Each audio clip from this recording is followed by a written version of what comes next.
दोस्तों नमस्कार। बीजेपी के अंदर भारी बगावत देखने को मिली है और उसी बगावत की वजह से हार हुई है। 36 में से 30 पार्षद बीजेपी के अपनी ही पार्टी के खिलाफ काम कर रहे थे।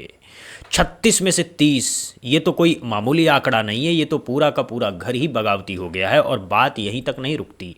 ग्रामीण क्षेत्र में 5 में से 2 मंडल अध्यक्ष कांग्रेस के लिए काम कर रहे थे। जो प्रचार सामग्री पार्टी की तरफ से भेजी गई थी वो भी कांग्रेस के नेताओं के हाथ में सौंप दी गई, यानी सारा माल दुश्मन के गोदाम में पहुंच गया। और फिर आप कह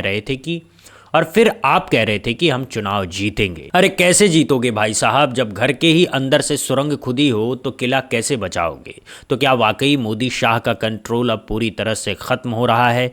दतिया के अंदर बीजेपी की भयंकर हार हुई है और अब वहां से खबर ये आ रही है कि जिस दतिया में बीजेपी के 1000 पदाधिकारी थे, हाँ भाई साहब, पूरे 1000 पदाधिकारी, उस पूरी की पूरी जिला कार्यकारिणी को भंग कर दिया गया है।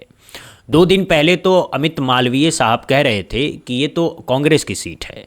तो भाई अगर ये कांग्रेस की सीट थी तो फिर अब आपको दतिया की जिला कार्यकारिणी क्यों भंग करनी पड़ रही है। 1000 लोगों को क्यों एक झटके में घर बिठा दिया गया है। और दूसरी बात यह है कि जो दतिया में हुआ है क्या वो बांकीपुर में भी हुआ है, क्योंकि बांकीपुर में भी हार बगावत की वजह से ही हुई है। यही बात सबकी जुबान पर है। आज मैं आपको बताऊंगा कि बीजेपी के अंदर आखिर चल क्या रहा है। सम्राट चौधरी और नितिन नवीन के बीच 36 का आंकड़ा क्या है। नरोत्तम मिश्रा ने कैसे अपने ही पार्टी के प्रत्याशी को हरवा दिया। मोहन यादव जो यूपी में यादव वोट लाने के लिए बैनर बने घूम रहे थे, वो अपने ही प्रदेश के यादवों को क्यों नहीं संभाल पा रहे हैं। और सबसे बड़ी बात यह है कि मोदी शाह की जोड़ी जो हर छोटे मोहरे को हटा देती है, क्या वो अब खुद हटाई जाएगी। बिना देरी किए शुरू करते हैं दोस्तों। बीजेपी के अंदर एक जुमला बहुत चलता है, हम अनुशासन वाली पार्टी हैं, हम चाल चरित्र चेहरे वाली पार्टी हैं, हम पार्टी विद डिफरेंस हैं। अरे भाई साहब, अनुशासन तो देख ही रहे हैं हम। आपके 36 पार्षदों में से 30 आपके ही खिलाफ काम कर गए और आप कह रहे हैं कि हम अनुशासन वाले हैं। ये अनुशासन है या इनडिसिप्लिन का ओलंपिक चल रहा है। दतिया की कहानी सुनिए दोस्तों। यहाँ हुआ ये कि बीजेपी के नरोत्तम मिश्रा का टिकट काट दिया गया। नरोत्तम मिश्रा कौन है? वो पूर्व गृह मंत्री रहे हैं, बीजेपी के दिग्गज नेता रहे हैं और सबसे बड़ी बात, वो मोदी जी के यस मैन कहे जाते हैं, यानी मोदी जी जो कहें उसमें हामी भरने वाले।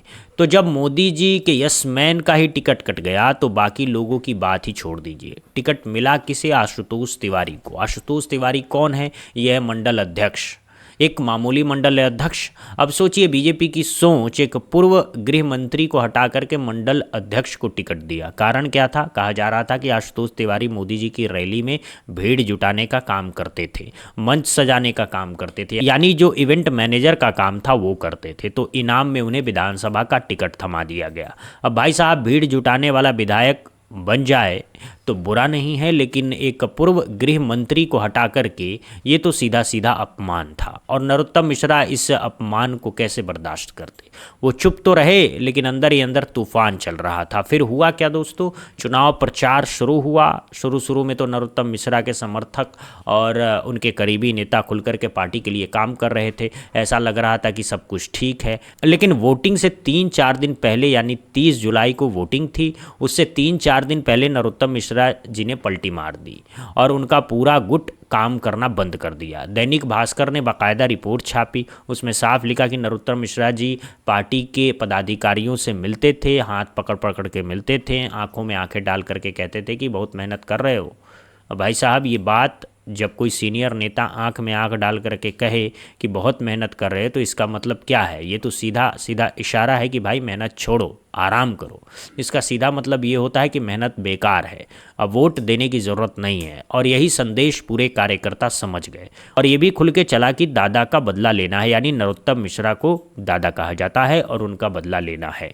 ये बात हर कार्यकर्ता तक पहुंच गई। दोस्तों, बात यहीं तक नहीं थी। आपूर्ति निगम के अध्यक्ष विनोद गोटिया ने बाकायदा बयान दिया है। उन्होंने कहा है कि नरोत्तम मिश्रा जी दफ्तर में आते हैं, हाथ मिलाते हैं और वही डायलॉग बोलते थे कि बहुत मेहनत कर रहे हो। ये डायलॉग तो अब मशहूर हो गया है दोस्तों। ये डायलॉग बताता है कि अंदर खाने में कैसा खेल चल रहा था।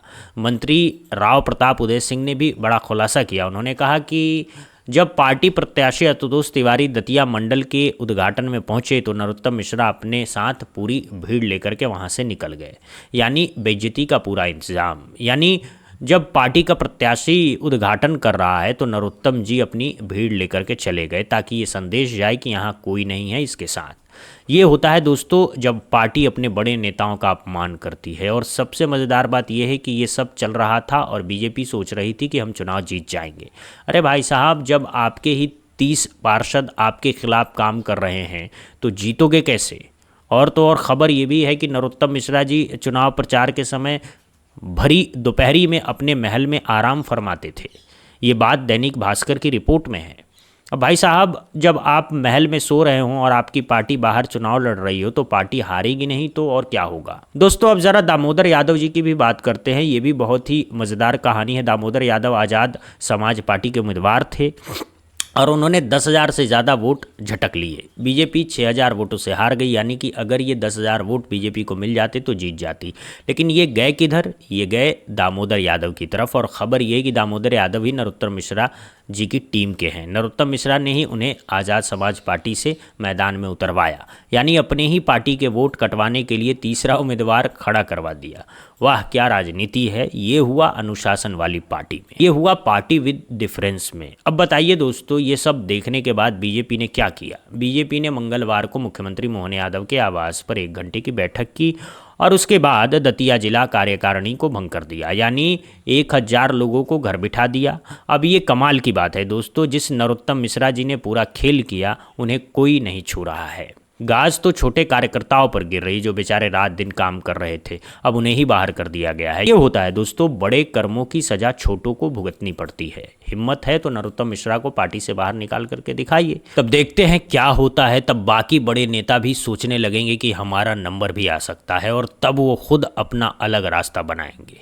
ऐसा नहीं है कि बीजेपी में पहले बगावत नहीं हुई। उमा भारती जी को याद कीजिए, वो एक बार इतना नाराज हुई थी कि अपनी ही अलग पार्टी बना ली, फिर वापस बीजेपी में आई। तो बगावत बीजेपी के लिए नई बात नहीं है, बस पहले उतनी दिखती नहीं थी, अब खुल करके सामने आ रही है और यही तो सबसे बड़ी बात है दोस्तों। अब बात करते हैं मोहन यादव जी की। ये जो पर्ची से निकले हुए मुख्यमंत्री हैं, इनका पूरा गणित ये था कि ये यादव हैं, इसीलिए पूरे यादव समाज को अपनी तरफ खींच लेंगे और खासकर उत्तर प्रदेश में यादव वोट काटेंगे। इसीलिए बीजेपी इन्हें उत्तर प्रदेश में घुमाती रहती है। हर सभा में यही दिखते हैं, अखिलेश यादव के खिलाफ बयान देते हुए कहते हैं कि देखो असली यादव मैं हूं। लेकिन दतिया की हार ने पूरा गणित उलट दिया है। यही मोहन यादव जी के अपने प्रदेश में यादव वोट उनके पास नहीं आया। यहाँ दामोदर यादव को 10,000 वोट मिले, यानी यादव समाज ने बीजेपी को ठोकर मार दी। अब सोचिए दोस्तों, जब अपने ही प्रदेश में यादव वोट नहीं मिल रहा है तो यूपी में क्या मिलेगा। यूपी वाले तो पहले से ही अखिलेश यादव के साथ हैं, तो मोहन यादव को बनाने का पूरा प्लान ही फेल हो गया। यही बीजेपी की सबसे बड़ी नाकामी है। अब मोहन यादव के नेतृत्व में 3 उपचुनाव हो चुके हैं। बुधनी की सीट तो शिवराज सिंह चौहान की खुद की सीट थी, वो अपने वर्चस्व से जीत गए। वो कोई मोहन यादव का चमत्कार नहीं था, लेकिन विजयनगर में हार गए, दतिया में हार गए, यानी 2 में से 2 सीटें गंवा दी।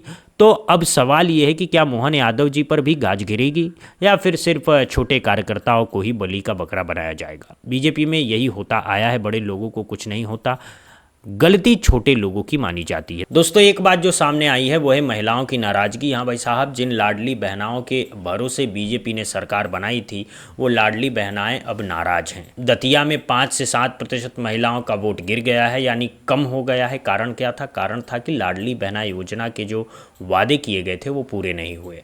महिलाओं को जो पैसा मिलना था वो नहीं मिला, समय पर नहीं मिला, अटक गया। अब भाई साहब वादा किया है तो निभाओ, अगर नहीं निभाओगे तो वोट भी नहीं मिलेगा। ये सीधी बात है। महिलाओं ने अब समझना शुरू कर दिया है कि चुनाव के समय वादा करने वाले और चुनाव जीतने के बाद पैसा देने वाले ये दोनों अलग अलग हैं।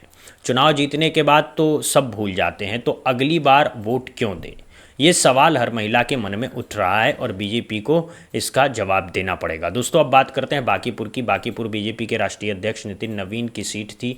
जी हाँ, बीजेपी के राष्ट्रीय अध्यक्ष की सीट, और यही सीट बीजेपी हार गई। ये बहुत बड़ी बात है, ये अपमान की बात है। राष्ट्रीय अध्यक्ष जिस सीट से हैं वहाँ जनता ने उन्हें नकार दिया। ये क्या संदेश देता है? ये संदेश देता है कि बीजेपी अपने ही गढ़ों को हार रही है। और बांकीपुर की हार का कारण क्या है? वही बगावत। यहाँ भी अंदर खाने में झगड़ा है, और ये झगड़ा है सम्राट चौधरी और नितिन नवीन के बीच। सम्राट चौधरी बिहार के सीएम हैं और कल के दल बदलू हैं। कहाँ कहाँ से घूम करके आए हैं। आरजेडी में थे, फिर कहीं और थे, फिर बीजेपी में आ गए, आते ही डिप्टी सीएम बन गए। और नितिन नवीन कौन है? ये जन्मजात बीजेपी के हैं, बचपन से बीजेपी में हैं। वो सोच रहे हैं कि हमें मौका मिलेगा, लेकिन दल बदलू आया और डिप्टी सीएम बन गया। तो नितिन नवीन नाराज हैं और सम्राट चौधरी को लगता है कि ये कल का लड़का अध्यक्ष बन गया है, ये मुझसे ऊंचा कैसे बन गया है। तो दोनों के बीच में 36 का आंकड़ा है, यानी हड्डी की लड़ाई है, और इसी लड़ाई का नतीजा है बांकीपुर की हार। यहाँ ठिकरा किस पर फूटेगा ये अभी तय नहीं है, क्योंकि दोनों बड़े नेता हैं, दोनों के पीछे लॉबी है और इनको हटाना आसान नहीं है। इसीलिए बांकीपुर पर पर्दा डाला जा रहा है। वहाँ जिला कार्यकारिणी भंग नहीं हो रही है, वहाँ किसी को हटाया नहीं जा रहा है, क्योंकि हटाया तो बड़े लोगों को जाएगा और बड़े लोगों को हटाने की हिम्मत बीजेपी में नहीं है। दोस्तों, प्रशांत किशोर ने बांकीपुर में जमकर के हल्ला मचाया। उन्होंने सम्राट चौधरी को टारगेट किया, कहा कि आपके पास कोई अच्छा आदमी नहीं मिला मुख्यमंत्री बनाने के लिए। एक ऐसा आदमी बनाया जिस पर 7 हत्या का मुकदमा है, जो 7वीं फेल है। प्रशांत किशोर ने इस मुद्दे को खूब उछाला। अब सम्राट चौधरी इनकार कर रहे हैं, कह रहे हैं कि मैं 7वीं फेल नहीं हूँ, मेरे हलफनामे में सब लिखा है। ठीक है भाई साहब, हो सकता है आप सही हो, लेकिन राजनीति में परसेप्शन बहुत बड़ी चीज़ होती है। एक बार जो बात लोगों के दिमाग में बैठ गई वो निकलनी मुश्किल है, और प्रशांत किशोर ने ये बात लोगों के दिमाग में बैठा दी। अब रविशंकर प्रसाद जी घूम घूम करके सफाई दे रहे हैं कि हमने कुत्ता बिल्ली वाला बयान नहीं दिया कि हम कुत्ता बिल्ली को भी खड़ा कर देंगे जो जीत जाएगा। भाई साहब, आपने दिया हो चाहे नहीं दिया हो, प्रशांत किशोर ने ढोल पीट पीट करके ये सारी जगह ये बात फैला दी। हर इंटरव्यू में कह रहे हैं कि बीजेपी को अहंकार हो गया था कि हम कुत्ते बिल्ली भी खड़ा करेंगे तो जीत जाएंगे। अब आप कितना भी सफाई दो, बात लोगों के दिमाग में बैठ चुकी है। ये वही तकनीक है दोस्तों जो कभी बीजेपी सोनिया गांधी और राहुल गांधी के खिलाफ इस्तेमाल करती थी। आईटी सेल के जरिए झूठ फैलाया जाता था, हजारों करोड़ की संपत्ति के आरोप लगाए जाते थे और वो बात लोगों के दिमाग में बैठ जाती थी। अब वही चीज़ बीजेपी के साथ हो रही है। आप ही के तीर से आप ही को निशाना बनाया जा रहा है और ये बीजेपी को हजम नहीं हो रहा है। दोस्तों, बीजेपी का सबसे बड़ा खेल ये है कि वो अपने से ऊंचा किसी को देखना नहीं चाहती। मोदी जी की यही खासियत है, कोई नेता उनसे ऊंचा हो जाए ये उन्हें बर्दाश्त नहीं। शिवराज सिंह चौहान को क्यों हटाया गया? इसीलिए क्योंकि अगर वो एक और टर्म मुख्यमंत्री रहते तो मोदी जी का रिकॉर्ड तोड़ देते। सबसे लंबे समय तक मुख्यमंत्री रहने का रिकॉर्ड ये मोदी जी अपने जीते जी कैसे तोड़वा सकते हैं? तो पहले ही हटा दिया, केंद्र में मंत्री बना दिया और अपने खास आदमी मोहन यादव को मुख्यमंत्री बना दिया। वसुंधरा राजे को याद कीजिए, वो राजस्थान के सबसे बड़ी नेता हैं, बीजेपी की सबसे मजबूत महिला नेता हैं, लेकिन उनका भी क्या हुआ? उन्हें भी पर्ची खोलनी पड़ी, भजन लाल का नाम अनाउंस करना पड़ा। ये बीजेपी का नया कल्चर है। बड़े नेताओं को हटाओ, कमज़ोर नेताओं को बिठाओ ताकि वो सिर उठा करके बात न कर सके। नरोत्तम मिश्रा भी अगर विधायक बनते तो मंत्री बनते, फिर गृह मंत्री बनते, तो इसीलिए पहले ही टिकट काट दिया। आशुतोष तिवारी जैसे मंडल अध्यक्ष को टिकट दिया ताकि वो कभी सिर ना उठा सके, बस मोदी जी की जय जयकार करता रहे। दोस्तों, नरोत्तम मिश्रा ने अभी हाल ही में आशुतोष तिवारी से मुलाकात की, उसके बाद एक लंबा चौड़ा ट्वीट किया जिसमें कहा गया कि हमारे बीच में जो बातें फैलाई जा रही है वो निराधार हैं। बीजेपी अनुशासन वाली पार्टी है, हम सब ने मिलकर के काम किया है। अरे भाई साहब, हम बच्चे नहीं हैं जो इस पर विश्वास कर लेंगे। अनुशासन दिख गया आपका, जब 30 पार्षद पार्टी के खिलाफ काम कर रहे थे तब अनुशासन कहाँ था? मिलकर काम कर रहे थे तब आपका दामोदर यादव क्यों उम्मीदवार बना दिए गए? अब आप कितना भी सफाई दे ले, हकीकत बदल नहीं जाएगी। हार हो चुकी है, कार्यकारिणी भंग हो चुकी है और असली सवाल यह है कि क्या नरोत्तम मिश्रा पर कोई कार्रवाई होगी? अगर नहीं होगी तो ये संदेश जाएगा कि बीजेपी में बगावत की सज़ा नहीं है। अगर होगी तो नरोत्तम मिश्रा दूसरी पार्टी में जा सकते हैं और तब बाकी बीजेपी के बड़े नेता भी सोचेंगे। ये दोनों तरफ से मुश्किल है दोस्तों, बीजेपी फंसी हुई है। तो कुल मिलाकर के दोस्तों, बीजेपी अंदर से खोखली हो रही है। ऊपर से भले ही मोदी शाह का चेहरा दिख रहा है, लेकिन अंदर बगावत की आग सुलग रही है। बड़े नेता नाराज हैं, कार्यकर्ता निराश हैं, महिलाएं ठगी हुई महसूस कर रही हैं, यादव समाज दूर हो रहा है और अब तो पार्टी के अंदर ही मोदी शाह की पर्ची खोलने वाले लोग तैयार हो रहे हैं। अब देखना ये होगा कि आने वाले वक्त में क्या होता है। बिहार का चुनाव सिर पर है, वहाँ क्या नतीजा आता है, प्रशांत किशोर क्या गुल खिलाते हैं, ये सब देखने वाली बातें हैं। आप क्या सोचते हैं दोस्तों? कमेंट बॉक्स में ज़रूर लिखिएगा। इस वीडियो को ज़्यादा से ज़्यादा शेयर कीजिए। अगर चैनल पर नए हैं तो सब्सक्राइब करना बिल्कुल मत भूलिएगा। दोस्तों, अभी के लिए बस इतना ही। देखते रहिए बुद्धा इंस्पायर्ड। जय हिंद, जय भारत, वंदे मातरम।